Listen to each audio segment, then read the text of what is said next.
Samajwadi party के पूर्व विधायक आजम खां को नफरती भाषण देने के मामले में रामपुर की एमपी एमएलए सेशन कोर्ट ने बरी कर दिया है।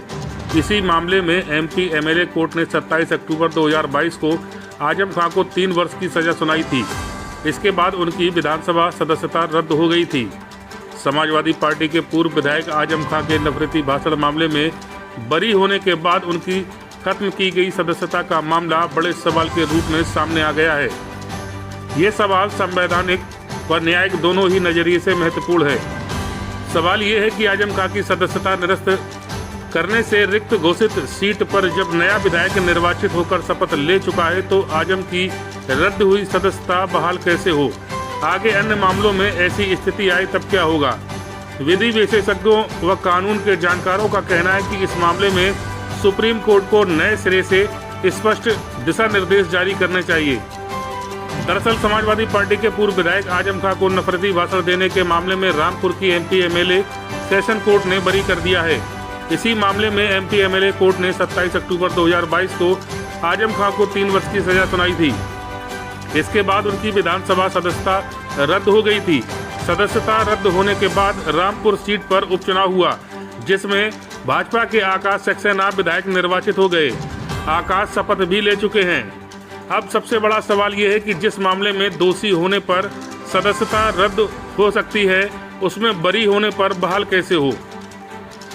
इस संबंध में कई विधि विशेषज्ञों व कानून के जानकारों का मानना है कि देश में इस तरह का ये पहला मामला है। इस मामले को संज्ञान में लेते हुए सर्वोच्च न्यायालय को अब स्पष्ट दिशा निर्देश जारी करने चाहिए। उनका मानना है कि एमपी एमएलए कोर्ट से सजा होने के बाद अपील तक सदस्यता रद्द न होने का प्रावधान लागू होना चाहिए। इलाहाबाद उच्च न्यायालय के सेवानिवृत्त न्यायाधीश रंगनाथ पांडे का कहना है कि आजम को एमपी एमएलए कोर्ट से सजा होने के बाद उच्च न्यायालय या सर्वोच्च न्यायालय ने सजा पर स्थगन आदेश नहीं दिया था। नतीजतन नियमानुसार रामपुर में उपचुनाव कराकर नए विधायक का निर्वाचन हुआ।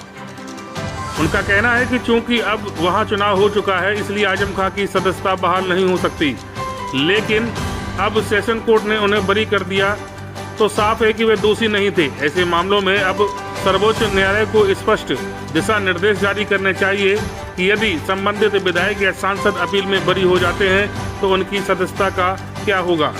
सर्वोच्च न्यायालय के वरिष्ठ अधिवक्ता जयदीप नारायण माथुर का मानना है कि जिस मामले में सजा होने पर आजम खां की सदस्यता रद्द हुई थी, उस मामले में बरी होने पर अब सदस्यता बहाल होनी चाहिए। उनका कहना है लेकिन चूंकि उस सीट पर उपचुनाव हो चुका है, उपचुनाव में एक सदस्य निर्वाचित हो चुके हैं, ऐसे में उनकी सदस्यता तो रद्द नहीं हो सकती है। लेकिन यह देश में इस तरह का पहला मामला है, इसलिए अब वक्त आ गया है जब सर्वोच्च न्यायालय को ऐसे मामलों में स्पष्ट दिशा निर्देश जारी करते हुए रास्ता निकालना चाहिए। उनका कहना है कि जिस प्रकार राज्यपाल या विधानसभा अध्यक्ष की ओर से विधायक की सदस्यता रद्द करने पर संबंधित विधायक को अपील के लिए 4 महीने का समय देने का प्रावधान है, उसी तरह आपराधिक मामले में सजा होने पर भी अपील स्वीकार होने तक सदस्यता रद्द नहीं करने का प्रावधान लागू होना चाहिए। उत्तर प्रदेश सरकार के पूर्व महाधिवक्ता राघवेंद्र सिंह का मानना है कि सुप्रीम कोर्ट के आदेश के तहत ही आजम को 2 वर्ष की सजा होते ही उनकी सदस्यता रद्द हुई थी। लेकिन ये पहला मामला है जब अपील में कोई विधायक बरी हुए हैं। ऐसे में सर्वोच्च न्यायालय को ही अपील स्वीकार होने तक सदस्यता रद्द नहीं करने का प्रावधान लागू करना चाहिए। उनका कहना है कि भविष्य में इस तरह के मामलों के लिए अब लोक प्रतिनिधित्व अधिनियम में संशोधन होना चाहिए। इसमें संबंधित विधायक को अपील के लिए एक निर्धारित समय अवधि मिले। अपील के निस्तारण की भी समय सीमा तय होनी चाहिए। विधानसभा अध्यक्ष सतीश महाना का कहना है कि सर्वोच्च न्यायालय के आदेश से ही किसी भी विधायक या सांसद को 2 वर्ष या अधिक की सजा होने पर उनकी सदस्यता रद्द होती है।